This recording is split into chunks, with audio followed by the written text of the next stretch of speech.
It's funny, I usually only review movies that come out in wide release or like big limited release. I don't usually review straight to Netflix movies, so this won't count towards like my top 10 best of the year, or even the number of movies I've seen this year since it's not technically a theatrical release, but it is something that I was interested in because I had read the book, and I wanted to express to you guys now how much I really like this movie. So I'm John Hayeck, and welcome to my movie thoughts.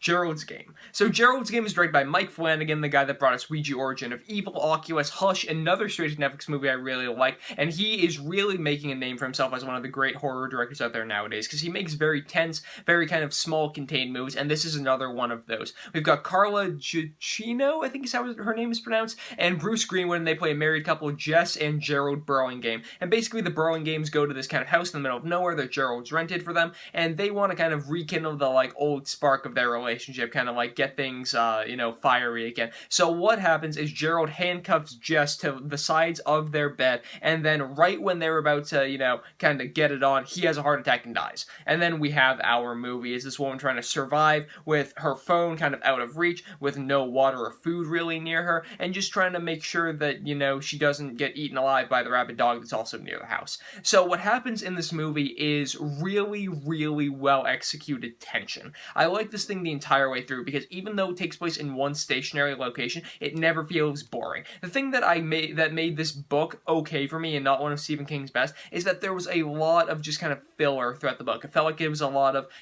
interesting stuff going on in Jess's head, but overall it was just kind of like nothing really happening, and it was kind of like plodding along until we got to like some interesting stuff. This movie, it makes use of the entire time it runs, because it isn't just trying to survive, but it's also like a good angel and a bad angel talking to her. She's kind of hallucinating, and she's kind of rediscovering some stuff from her past, and again, some kind of more mysterious stuff happens as the movie goes on. And the execution beat goes really well by Mike Flanagan. He makes sure that you have enough time to kind of settle on one issue before you're tackled with the next issue. It really feels like he plotted this movie out super well, making sure that, like, we have the perfect amount of time to set up this, we have the perfect amount of time to set up this, and we have the perfect amount of time to set up this, and nothing feels like it's being too hammered over your head, and nothing feels like it's too repetitive, but also nothing feels like it's being introduced too quickly. The pacing was absolutely perfect, so great job to Mike Flanagan on that. Carla Gugino, again, I might be mispronouncing her name, I'm sorry, she was amazing in this movie as well. She really, you see she's distressed, she's completely suffering from being in this place for too long. Bruce Greenwood was good as well, and a few of the other actors that are in the movie are great also.